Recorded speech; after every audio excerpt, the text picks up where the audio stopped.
Hello everyone, this is Andrew. Welcome to Keen on America.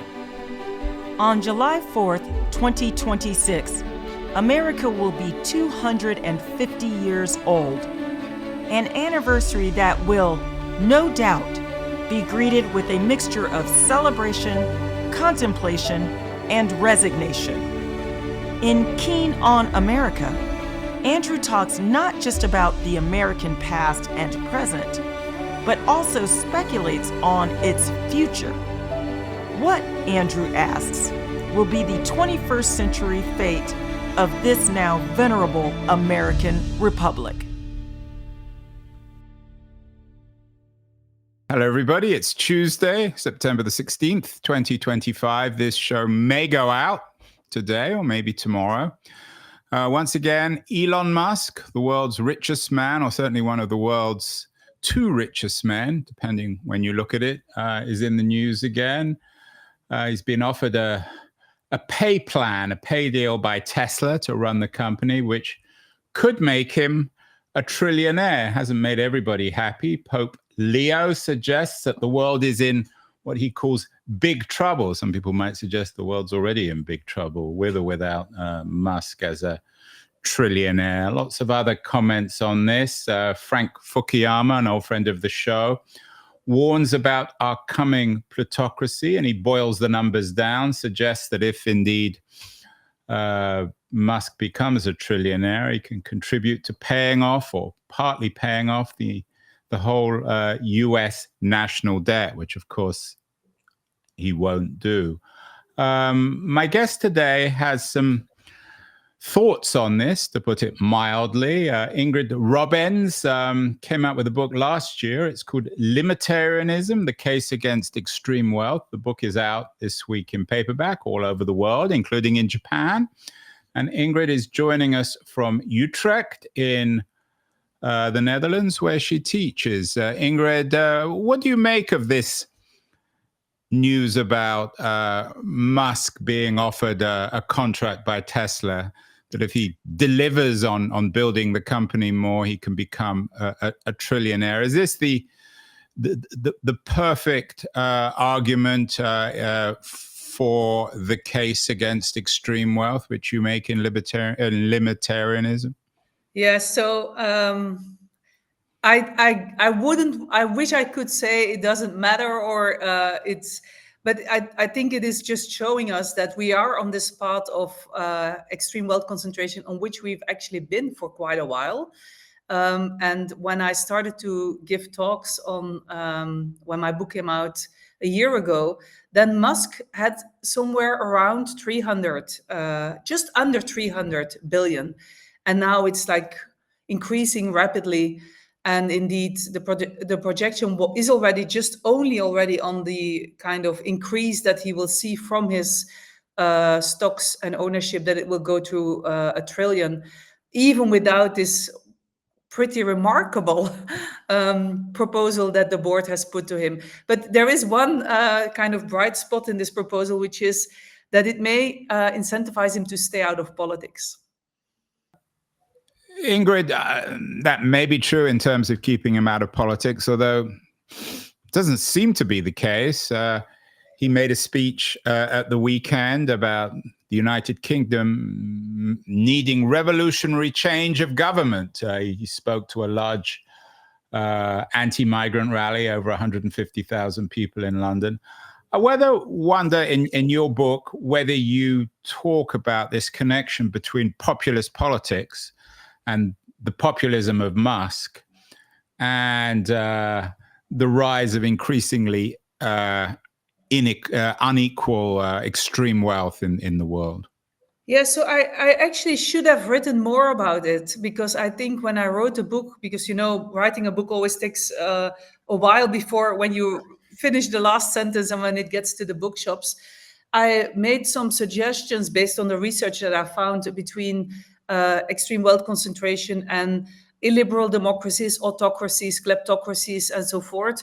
But in between finishing the book and now, the situation in the world has, I would say, dramatically become worse. And there is a sort of a coalition, you would almost say, between at least part of the extreme wealth holders and those that are trying to, well, I think the right verb is really to end our democracies.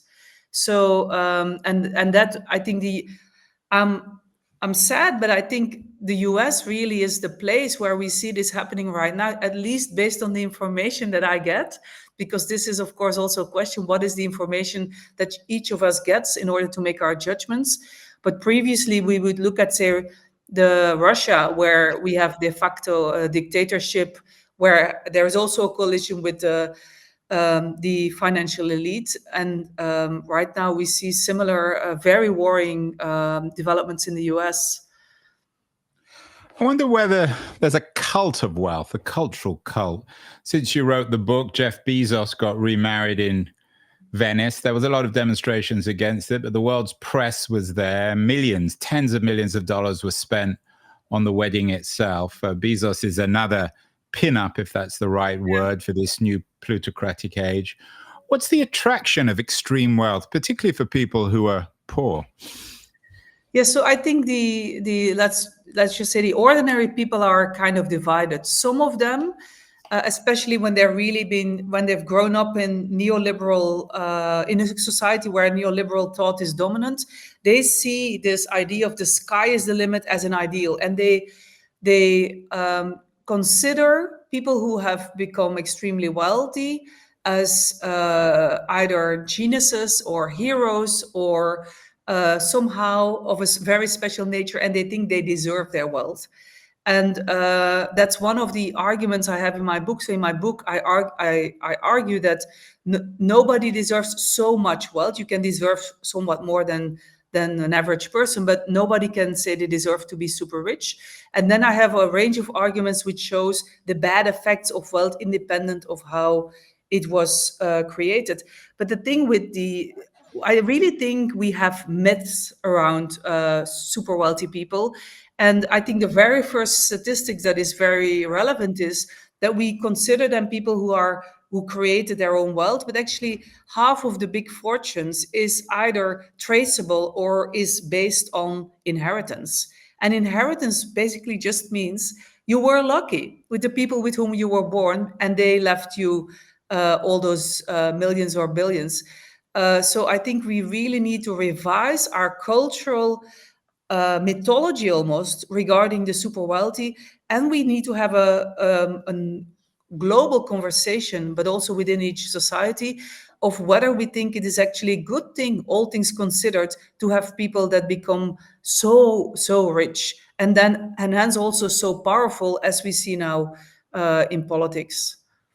Yeah, your book comes with a nice blurb from Thomas Piketty. He describes it as a must-read. You're very much on the same page as Piketty in terms of his analysis of wealth inequality and taxation.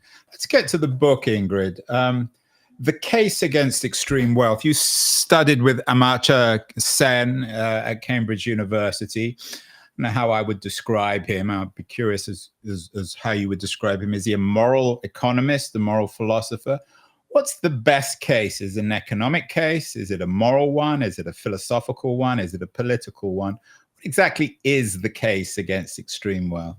Yeah, that's a very good question, because I actually think the case against extreme wealth is what scholars and scientists would call overdetermined. That means we have all these separate reasons against extreme wealth accumulation, and there's so many of them that it's hard to see how one could still deny the overall case against extreme wealth concentration, except if one is in favor of either complete anarchy or what Hobbes would have said, like the fight of each against all and all against each.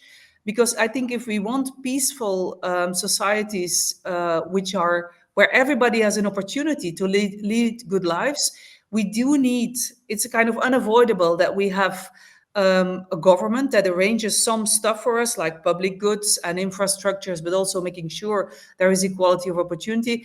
And that means we also need democracy, because we need, I would hope we actually don't have to make the case for democracy, but we need to decide collectively how we're going to live together.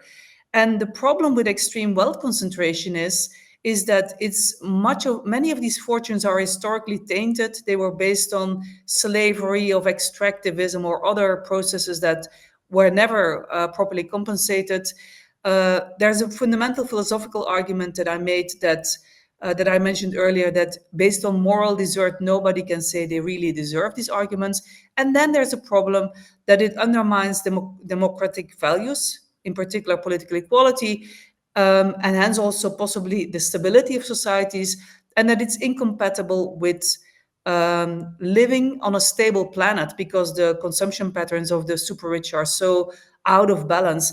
And then there's a final argument, or actually two. One is that extremely wasteful, because at some point having more money, you can't really use it for your own quality of life. So a less inegalitarian distribution overall leads to more people being healthy and happy and so forth. But finally, there's the argument that actually it might not be good for the super rich themselves, which is a bit of a having your cake and eat it arguments. But what I found in terms of the research on this is also that one could really question to what extent it actually makes the very wealthy, and especially their children, well off. These are the arguments I discuss in my book. Each argument, one chapter. There are other scholars who are working on or have published other arguments. So I'm like, whichever value you think is most important, whether you are a Democrat or whether you're an ecologist or you're more a philosopher, I think we should all agree that there are very strong arguments against extreme wealth concentration. So is the core argument then a Hobbesian one? You mentioned Hobbes, that in a way, what you call neoliberalism, what some people might simply call the free market system, is a reversal to Hobbes's war of all against all, his natural state before the existence of a social contract. Is that the core argument? If there is one, I mean, I know I asked you, what is the case, not what the cases are. What is the single case? If you had one argument to make in terms of this case against extreme wealth, what is it? I think it would be that we would all together live better together if we were to have less extreme inequality. And you could say, yes, that's a kind of anti-Hobbesian case, because Hobbes, of course, argued that if you don't have a government and some sort of social contract, that we will all fight to protect ourselves, our bodies, but also we are under constant dangers of others. And so that's basically an immoral world.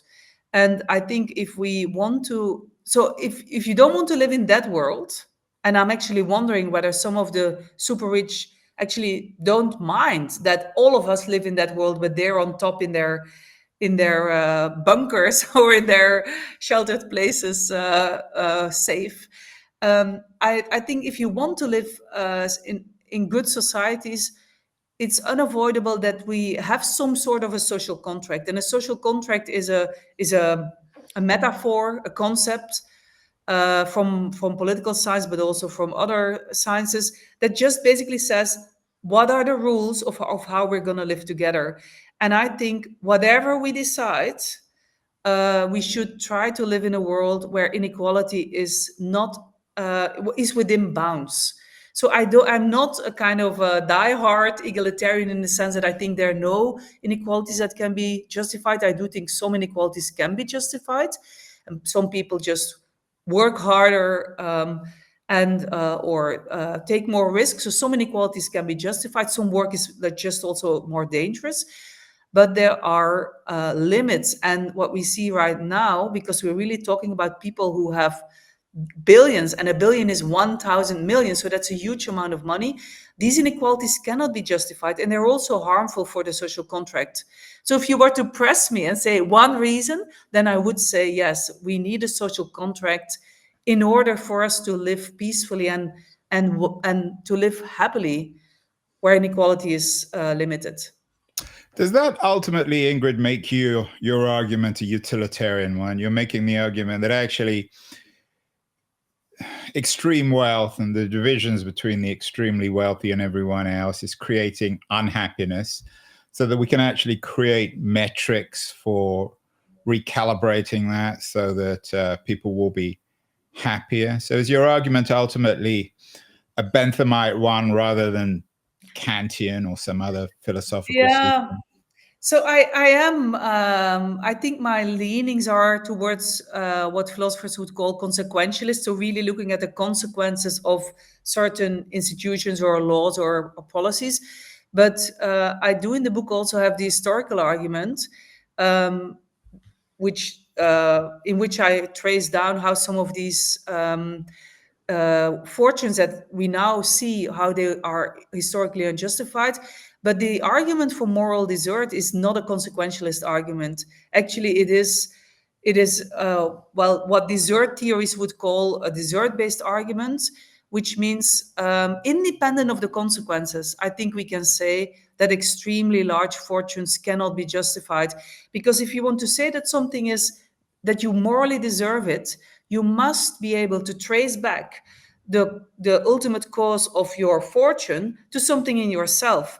But the problem is that our success is so much dependent on all forms of luck. There is the natural lottery that John Rawls talked about. So basically, your inborn talents, you didn't create yourself. So that's luck. There is the great influence of social class and the parents that raised you. We don't pick our parents, so that's social luck. And then there is also what economists such as Robert Frank have called market luck. You can actually put in exactly the same amount of effort and the same dedication as an entrepreneur, and then by just mere luck in the market, one person becomes a billionaire and the other doesn't. So I think if you were to basically revisit how we see ourselves and just accept and acknowledge that luck plays such a big role in our lives, then we would also, I guess, become more humble and also accept that we may deserve some of what we get on our bank account and our investment accounts, but actually there are limits to how much we can say that is truly that we can really say is ours in the sense of that we deserve. So, I think that desert argument is pretty strong, but it depends on a certain view of human nature that is really at odds with the view of human nature in neoliberal culture, because the view of human nature in neoliberal culture says that ultimately everything is the responsibility, but also to the credit of the individual person. So if you end up being poor, you made the wrong choices. If you end up being rich, well, good for you, you made the right choices. And I just think this is an account of human nature that is really not correct. And also we have lots of evidence from the social sciences, from psychology, from child development, that luck plays such a big role. So one of the things I try to do in this book, although I am a philosopher, I'm actually also an economist, but I try to really bring together these insights from all these different fields and just see if you bring together all these insights and you connect the dots, what is the picture that emerges?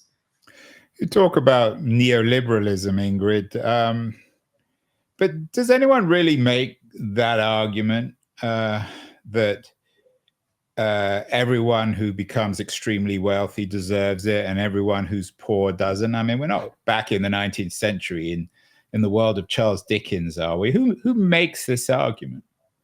Well, I mean, you see, in any case, you see if you look at the social policies and also the societal debates we had in the 70s and the 80s, and you look at how it is now, the world has become harsher, also in terms of how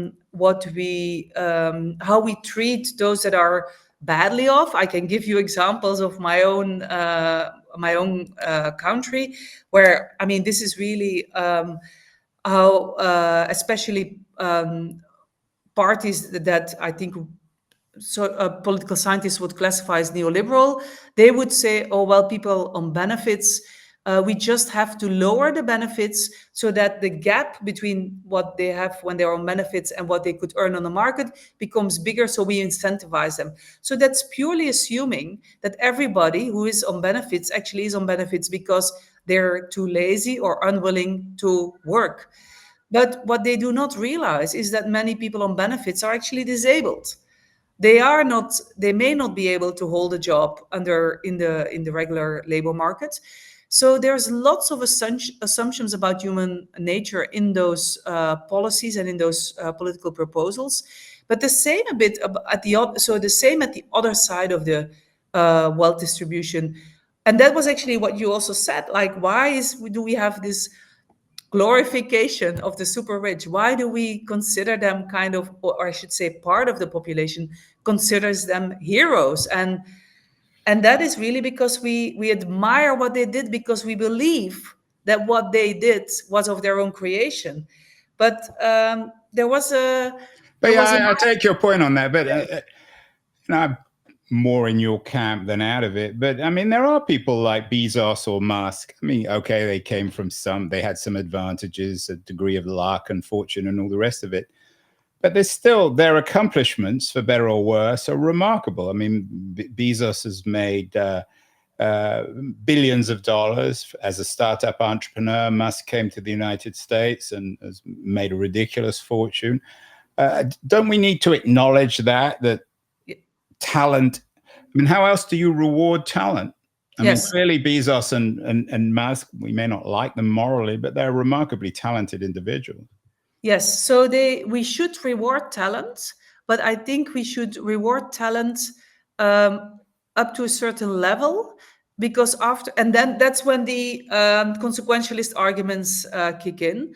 But also we should really, I think, see these individuals as not operating in a vacuum.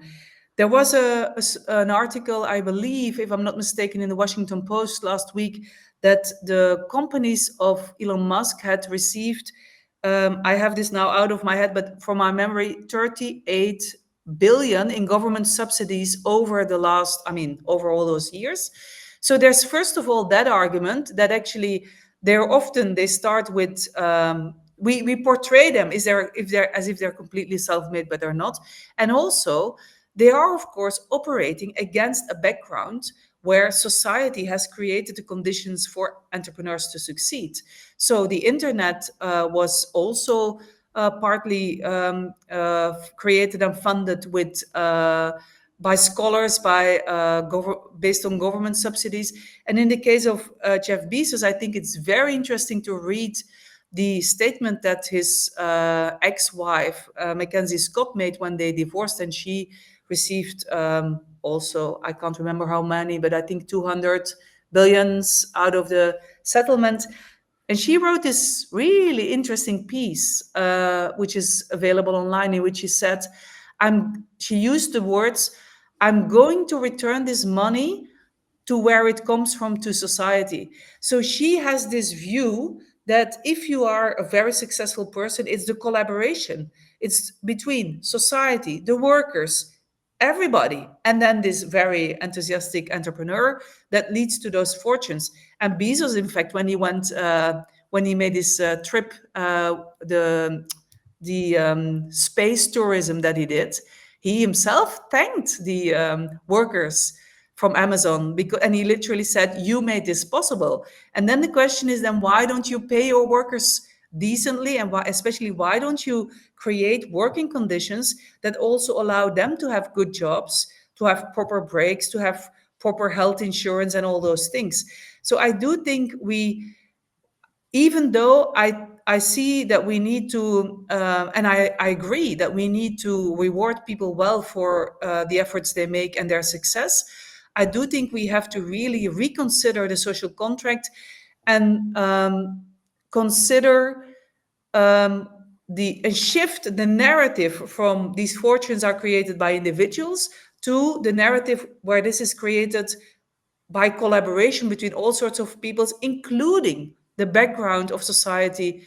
All those workers were educated and trained. Well, they were raised by their parents. They were educated by their teachers. They all invested in that human capital. So I think my view is we are in this together. And then we can still find out how we do proper rewarding. But it can't be the case that right now we socialize all the costs of economic success, and then when there are profits, it goes into the hands of the shareholders. So we need to think about how we do this in an equitable way that also really gives us good societies and keeps the planet stable for future generations, because the billionaires tend to have consumption patterns that are just impossible to generalize to the whole population. Yeah, and you keep on talking about we. I'm not sure who we are. I assume it's the government. What's the best case, Ingrid, for extreme wealth? I mean, if we had Musk or Bezos on the show, I'm not entirely sure what they would say, but my guess is they would argue that that they're driving society forward, that their kind of innovation, their drive, will ultimately, I mean, it's a kind of Reaganomics trickle-down argument, that ultimately everyone will benefit from their achievements, whether it's in space or on the internet or in electric vehicles. Is that, I mean, you're obviously against extreme wealth. That goes without saying. You're the author of Libertarianism.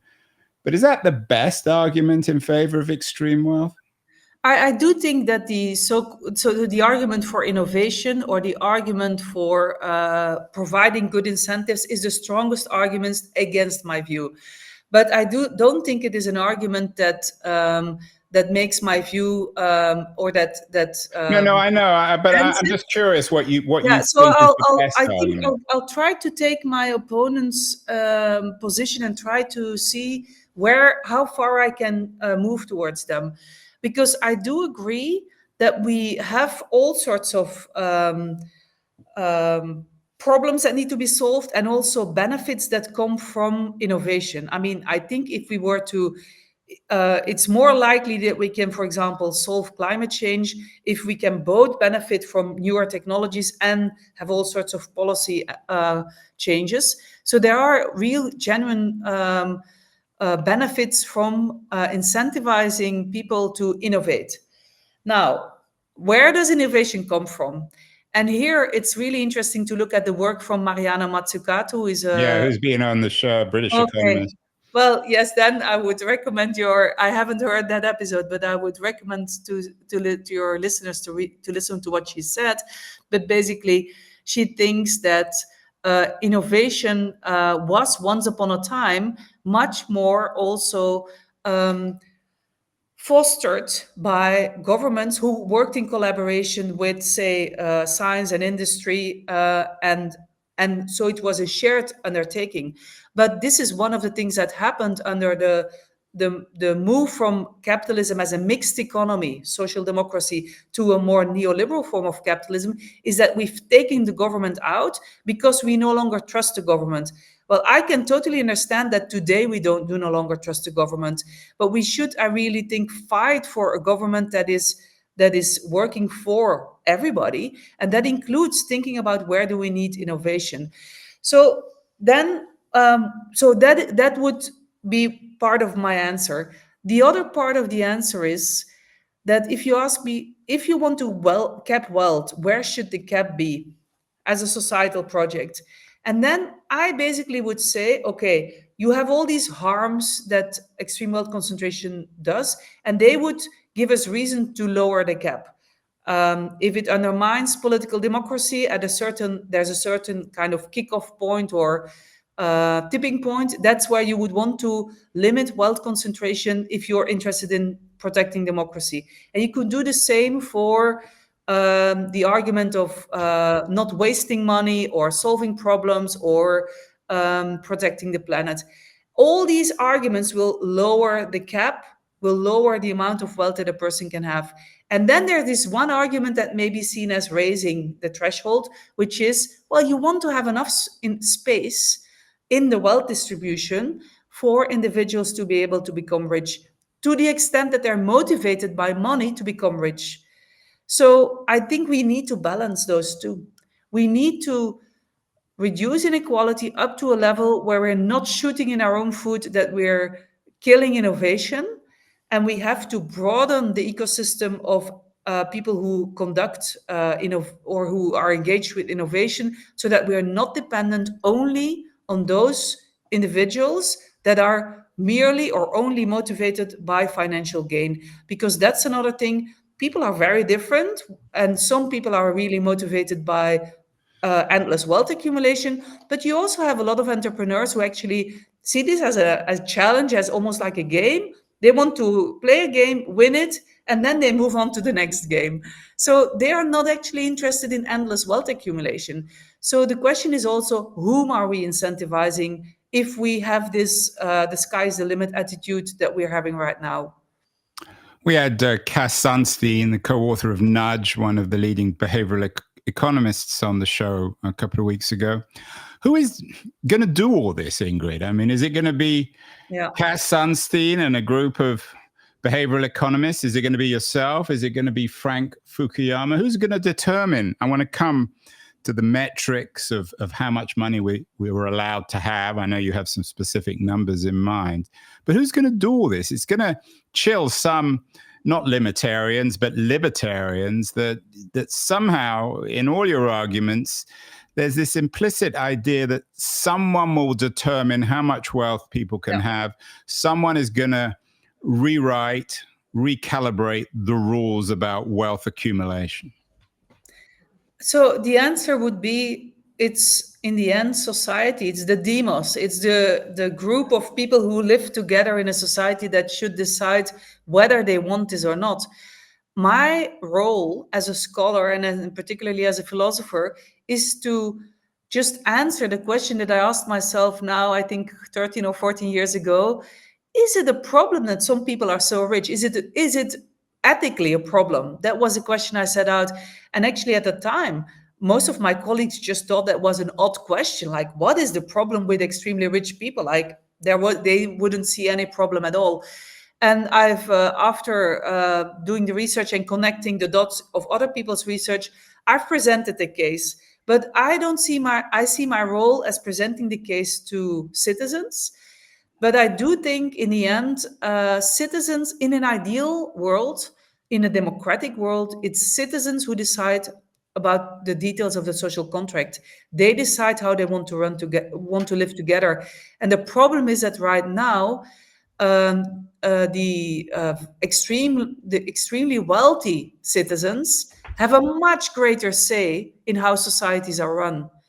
And there, I have a whole chapter. So basically, they undermine democracy. I have a whole chapter on how they do this. Yeah, no, we've talked about that, and you're not alone in talking about that. Frank Fukuyama, one of the most influential thinkers on democracy, agrees. So, are you calling for some sort of plebiscitary democracy, where, for example, everyone in Holland or the United States or the United Kingdom would be asked, like in Brexit, should anyone be allowed to own more than 10 or 15 or 20 million pounds, dollars, euros? Is that what you're calling for? I'm calling for a societal debate. I'm calling for a discussion, because I'm open to What does that mean, a discussion? Mean coming on podcast shows? Yes, well, I am. Isn't that what politics is? Governments, parties run, and this stuff is determined in elections. So we actually have elections in the Netherlands in 2 months. And there are now 2 parties that actually have limitarianism in their program, which surprised me, because I've always been thinking this is not something for the short run. And I think the parallel really sorry to interrupt, Ingrid. Who are those parties? The Socialist Party, not surprisingly, and a party that is a party that really focuses on the planet. It's called, I actually think their name is not well chosen, but they're called the Party for the Animals. But they consider human beings also animals. So they're ecologically focused. So they're kind of we have a Green Party that is actually, I would say, a pretty mainstream Green Party, but we have a more radical version of them, and they are the Party for the Animals. But so I myself think that this is not going to happen anytime soon, if ever at all. And that's also why I describe limitarianism as a regulative ideal. There is some Kantian flavor there, which means I think we have very good reasons to want this, but because of all the things we've been discussing, and also the the fact that the world is not just and not ideal and so forth, I think it may never be possible, because people would have to be motivated by doing the good. And we have really good people who want to do good, and we have evil people, and they will try to derail us and kill their fellow citizens. So we have to deal with this mixed world. And in that world, I think we should also bring in new arguments, even if they're not immediately applicable. And what's interesting is the parallel with the rise of neoliberal thinking, because you call them libertarians. I mean, it's a term we use less in continental Europe, but libertarians are one strand within, you could say, classical liberals or neoliberals. And the rise of neoliberal thinking, which actually ultimately led to the political election of Ronald Reagan in the US and then Margaret Thatcher in the UK, didn't come from one day to the other. The ideas that were developed to then to be built upon and to strengthen and to work out into policies started in the 30s and became stronger at the end of the 40s with the founding of the Mont Pelerin Society by Hayek in 47. And I think, yes, well, that's what we'll have to accept, that some changes of overall paradigm may take a long time. And I think that is the best we can hope for. My only worry is that we can say, okay, we sacrifice one generation who will have to live in a dictatorship and whatever. But the problem is that the planet doesn't care about human beings. The planet is just a self-driving system, and we are making the planet unsafe for ourselves, but also for future human beings and other species to live on. And so that's why I think the ecological argument really for libertarianism really is the most urgent one. I hope we can solve this without immediately also have to tackle wealth inequality. But there are many scholars, scientists who work on global, so planetary governance, who also argue that this problem cannot be addressed without reducing inequality. So this is the challenge we're facing, that there's so many interlocked problems. And yeah, I am in that sense pessimistic, that I think there's really a mountain of different problems to be tackled. And the only hope I have is that more citizens will become active to really think about the question, what do we want? How do we want to live together? Does it concern you that it seems like we have three kind of alternative systems developing? We have the American free market system, what you would call the neoliberal system. We have a Chinese state capitalism that's also producing remarkable extreme wealth and inequality. And then we have, I don't want to generalize, but a European system where the case against extreme wealth has been made in some ways with a degree of success. But while all that is going on, Europe's becoming poorer and poorer, especially compared with the United States and China. So Europe is falling behind. What do you make of that argument, and indeed the Chinese model of state capitalism, which might be the dominant model in the 21st century for countries outside Western Europe and North America? So I am not sure whether Europe is becoming poorer. Well, it is in economic terms compared to the United States. Yes, compared to the United States, yes. So that means our GDP growth is the growth in GDP is per person is lower, and this then just really. I think the question is, what do we need to live a good life? And there's other rankings where at least Western European countries are actually higher in the rankings than the US. If you look at,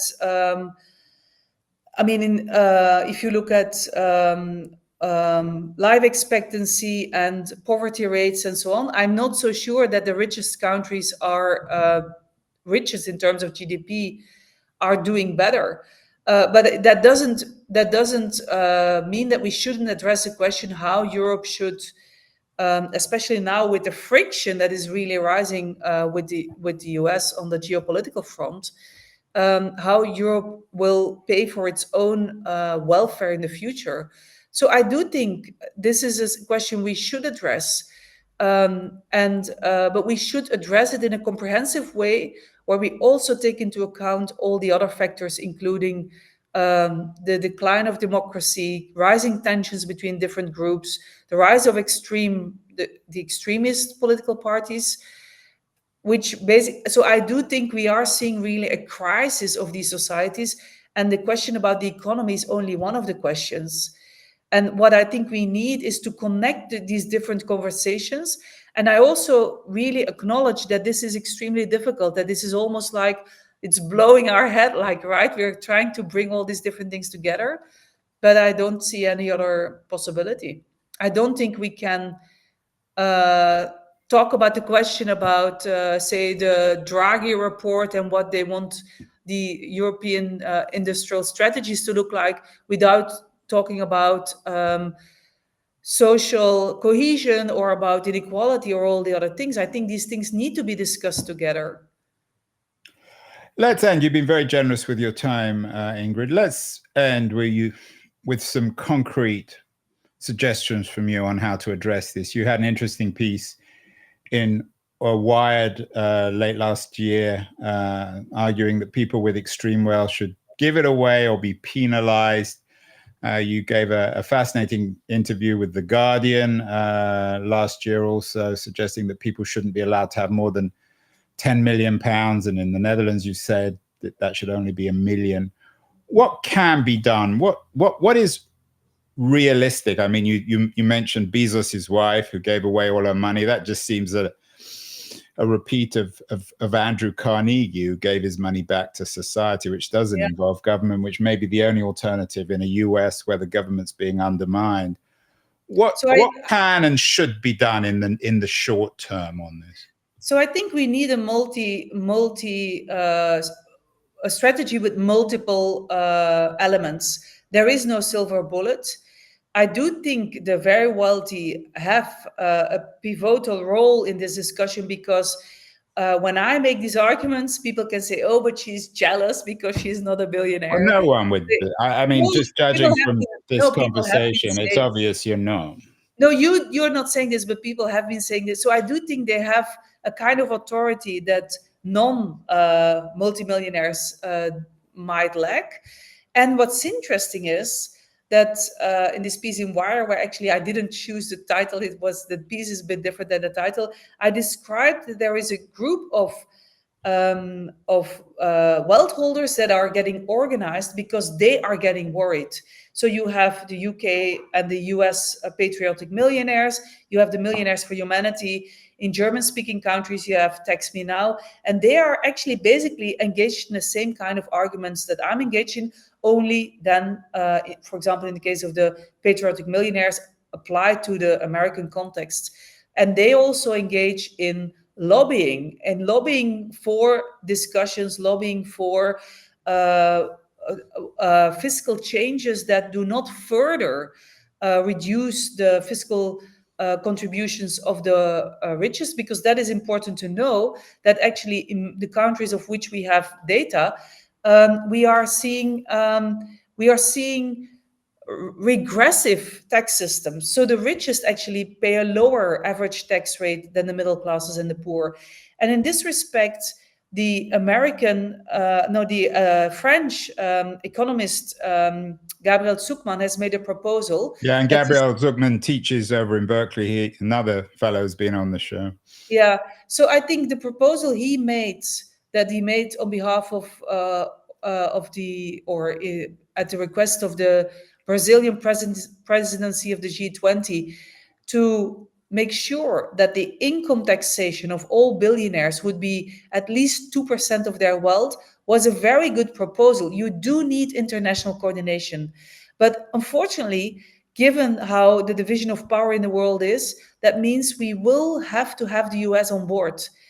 I mean, if we wait long enough, perhaps it will be China, but small countries can take an initiative to get a conversation going.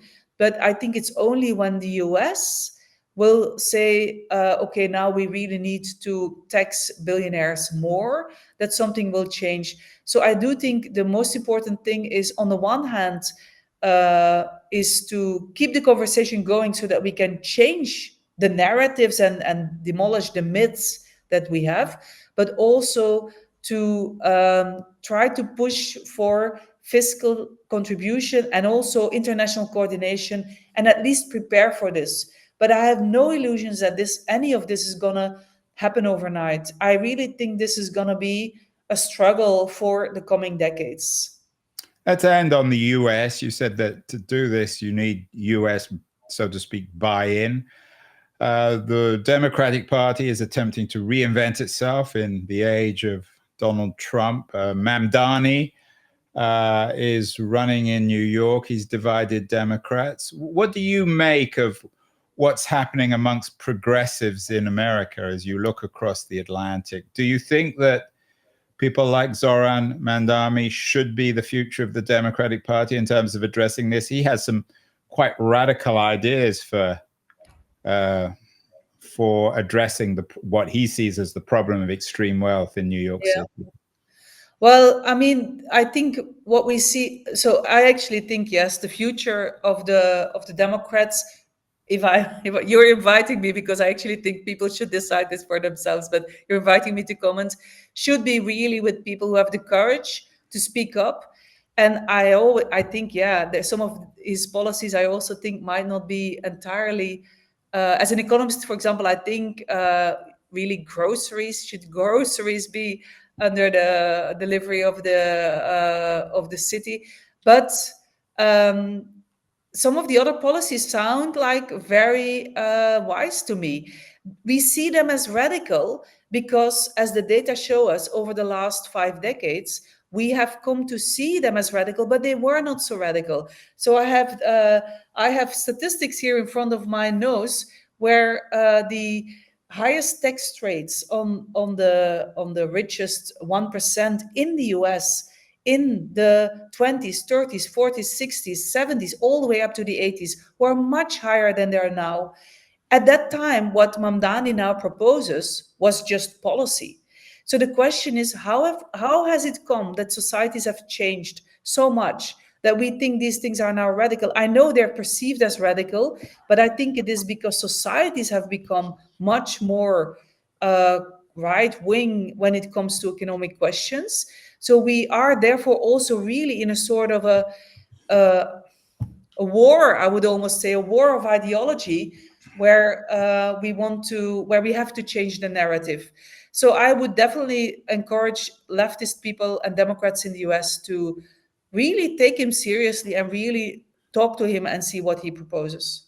Well, in terms of changing the narrative, Ingrid Robeyns' Limitarianism, The Case Against Extreme Wealth, it's just out in paperback, is an extremely important contribution.